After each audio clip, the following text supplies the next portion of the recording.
Every once in a while, I will pick up a book by a new author to me and find it to just be meh. And then I will be completely blown away by something they've written later. That's what's happened to me with Rebecca Makkai. Hi, I'm Nick. This is Dr. CrankyPants Reads. And on today's episode, I am working through the questions that I adapted with the BookTubeNewbie tag. I'm going to be talking about authors who made me revise my opinions of them. Also, some books that I have some complex relationships with, and a lightning round filled with bookish questions.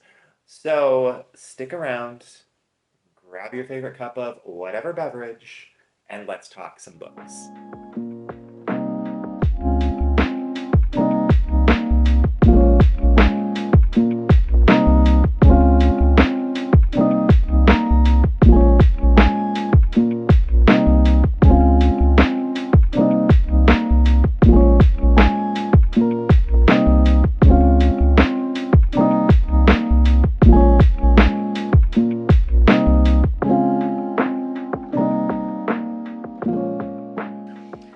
I think it's really easy to conceive of writers as producing these works of brilliance off the bat, right?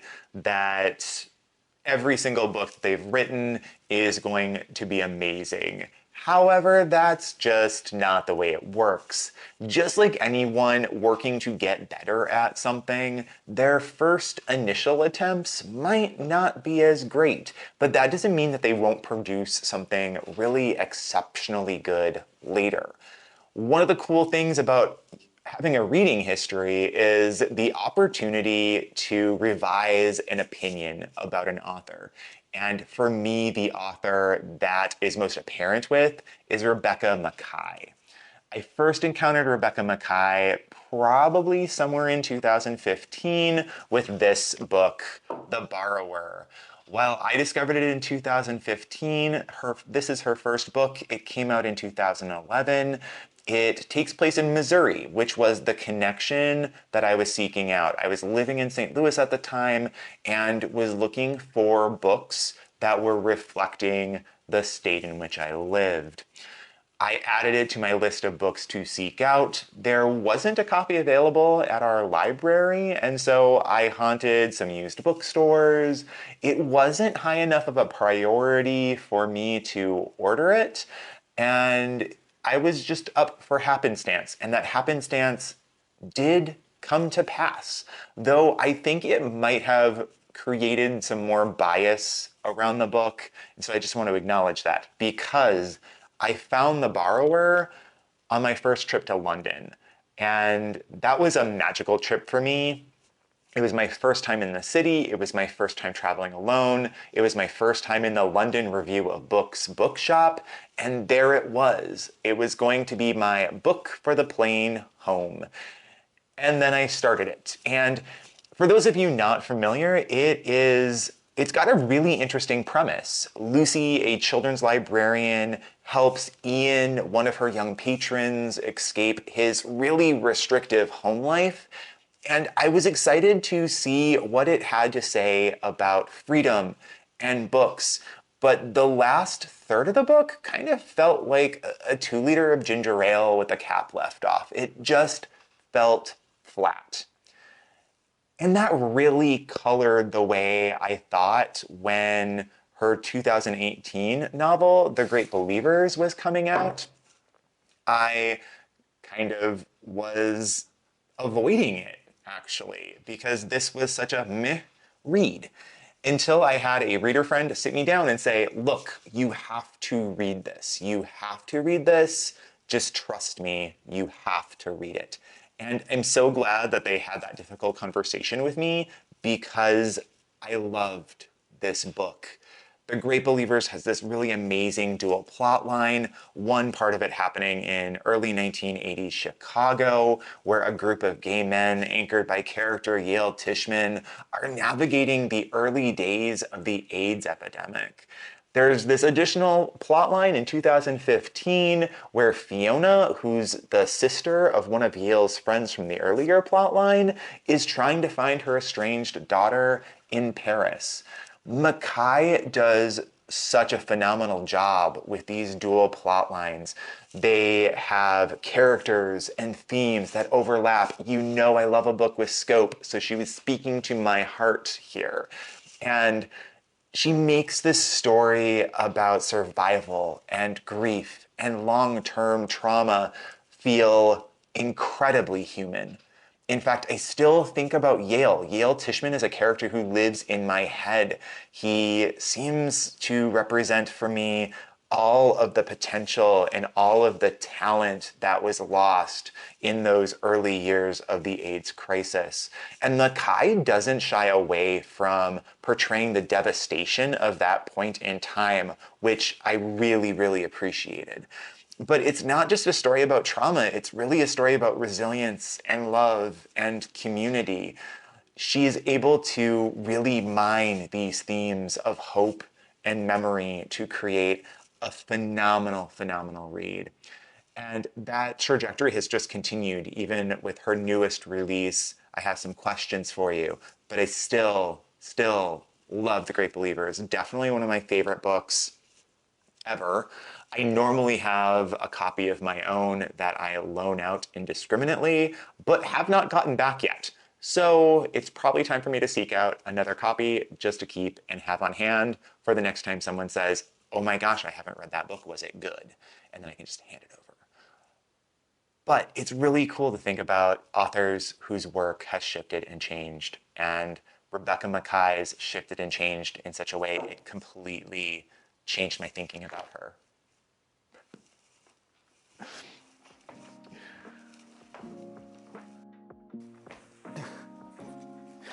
Hi.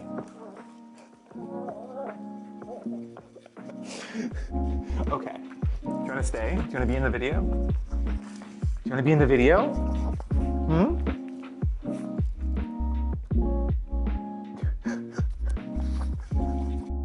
When I was coming up with additional questions for the BookTube newbie tag, there were so many that I wanted to give time to, but couldn't because no one would watch this video if it was that long.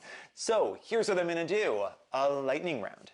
I'm gonna try to answer 5 questions in 1 minute each, which is going to be a challenge because I'm loquacious, but I've got my handy dandy iPad to speed run through these questions. So let's get started. Question number 1 is ebooks, audiobooks, or physical? And honestly, I use all 3. When I am at work, I am working with a lot of articles. Most of those can be annotated really easily on my iPad, and then I just upload them into my citation management software, making writing really, really easy. But that's a lot of articles, not necessarily a lot of books. I do love the idea of having a book with me on my phone or on my iPad mini, but my preference is always going to be physical books. Audiobooks I also really love for being able to listen to them while I am multitasking, walking to work, doing laundry, folding laundry, putting laundry away. I have a lot of laundry. Why do I have so much laundry? It's just me. But my favorite version of a book is always going to be physical. There's something about the pages and the temporality of it and the being able to put the sticky notes in it and write in the margins. It's my favorite way to go. And, okay, next question. Book I regret not reading sooner. This might be controversial, but The Seven Husbands of Evelyn Hugo. I wish I would have read this book sooner. I, for some reason, resisted for so long. And not only was the book itself enjoyable, it wasn't particularly like groundbreaking, but I loved getting into that whole universe that Taylor Jenkins Reid creates. And you know, meeting Carrie DeSoto in Malibu Rising, but also having characters from Evelyn Hugo's book in the Malibu Rising book and then the Carrie DeSoto is Back book. And I just loved being in that universe. And they're enjoyable, compulsive reads that I could have been having conversations about much sooner had I gotten over, I don't know, what was it, snobbishness? Like, why didn't I read them sooner? Because they were so enjoyable and I've passed them on and everyone I've passed them on to has enjoyed them. Okay, author I wish more people were reading. Ali Smith. I love Ali Smith's work, and it's not always the most accessible. Most people know How to Be Both. I really loved her Seasons Quartet, which was exploring how she was feeling about her country after Brexit and the kinds of things that she was seeing. And every single book in that series was forcing me to think about the world and its current state in different ways. It challenged me to think about what was possible through narrative, and she would just have these characters who would cut through all of the morass of what was happening in contemporary society and just make you go, oh my gosh, I hadn't thought about life in that way, and I wish more people were talking about her. I feel like she's bigger abroad than she is here, but she's amazing. Okay, question number 4. Do I reread? Yes, but it has to be a particular kind of book because time is finite and there's a lot of books to read, so I want to make sure that I'm reading the best books all the time. So books like A Tree Grows in Brooklyn or The Great Gatsby, which is a little cliche, but it's okay, are books that I will come back to over and over and over again. A Tree Grows in Brooklyn is really a connection to my mom. We read that book together when I was a kid, and it has been really, really fascinating how I connect differently and understand the tensions in that book differently because of just where I am as a person in my life cycle, right? Like, you read it differently as a middle-aged man who's lost his mother than you do as a child who's reading it with his mother. And having read it several times in my lifetime, it's just chef's kiss. So yes, I reread. Okay, last one, series or standalones? Ooh, okay. So probably standalones. I would go with standalones because oftentimes series will have initial books that act like the whole book is exposition, and then when something finally starts happening, probably towards the end of that first book, they end it, which I hate. I hate feeling like I've read an entire book only to set me up to go buy or wait on the library waiting list for the second book. It's so annoying. Kenneth Opel does a really nice job like modeling what to do in these situations with his book Bloom. It's a really, really smartly crafted middle grades novel that's a perfect first book in this trilogy. It's got a self-contained plot that has a really, really great ending, but then also sets you up for the next book and makes you want to go get it. Not enough authors do that. So yes, I am all about the standalones, but I'm not opposed to a series if the first book is a standalone. Ugh. Whew, that was long. Not that long, but I'm winded. I'm winded. So, 5 questions. You got some information. Uh, and how do I turn off my timer now? Why do I feel so old?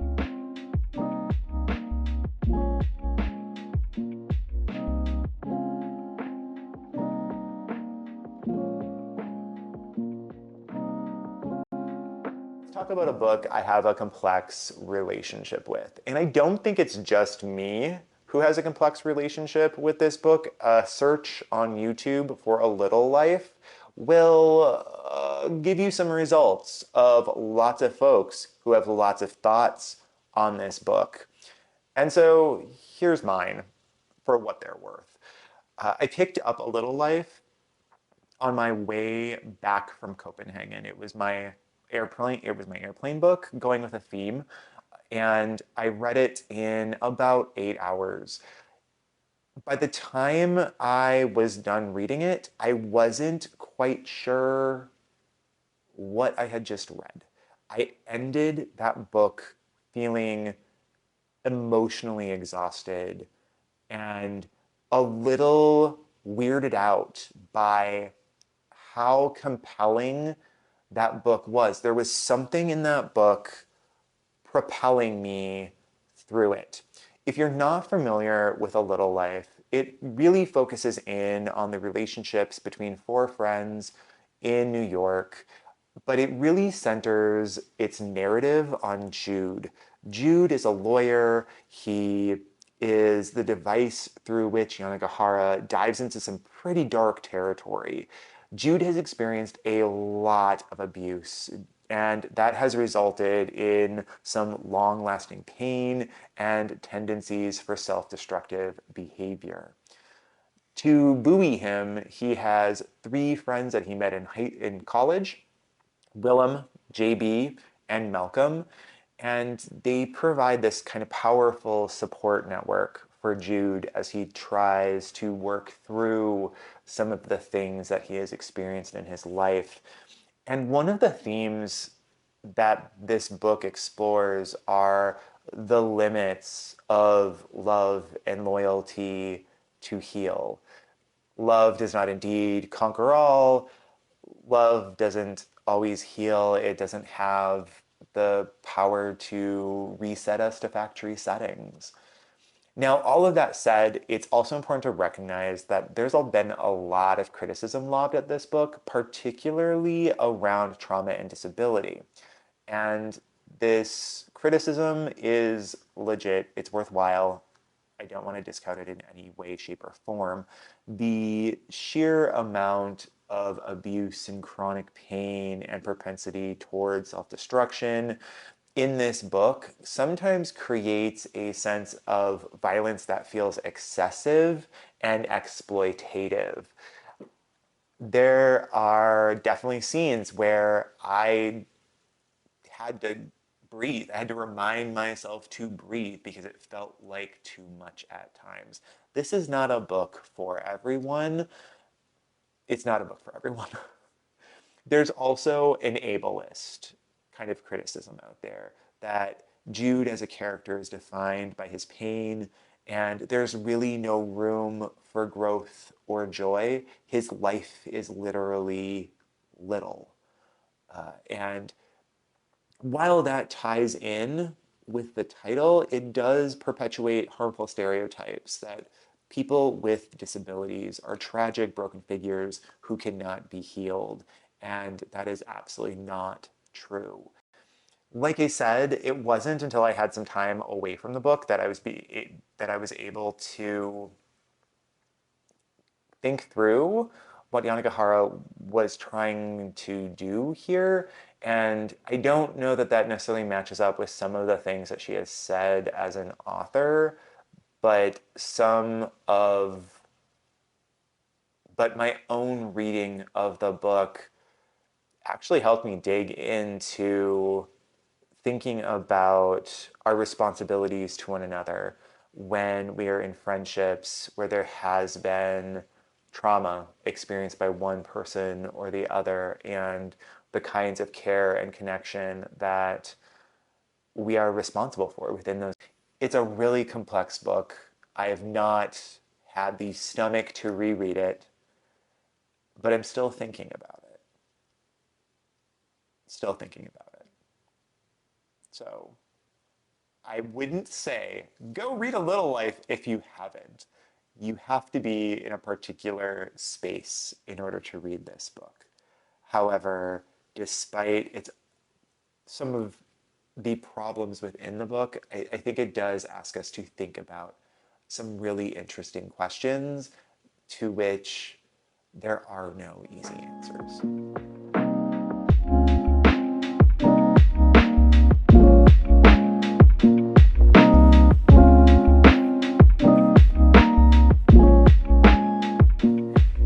Thanks for hanging out and listening to my bookish opinions and struggles and just general rambling. Sound off in the comments if there is an author whose later work has impressed you so much that you've actually changed your opinion of them for the better. Or if there's a book that you've struggled with but could not find yourself putting down, I'd love to know those titles as well. Potentially to read them, also maybe to avoid. Either way, I'd love to hear your comments. And if you're new, please like and subscribe if you wouldn't mind. If you're interested in hearing about more 3-star reviews that I don't quite love and I don't quite hate, check out my shorts series Shelf Doubt, where I go over why I can't figure out how I feel about it. And if you have opinions, please chime in to push me on one side or the other. Next week will be my October reading roundup, and yes, you did see me finish Line of Beauty this week. Is this going to make the cut? Check it out next week when I go over my choices. I hope you are well, I hope you have a delightful week, and I hope to see you back in this space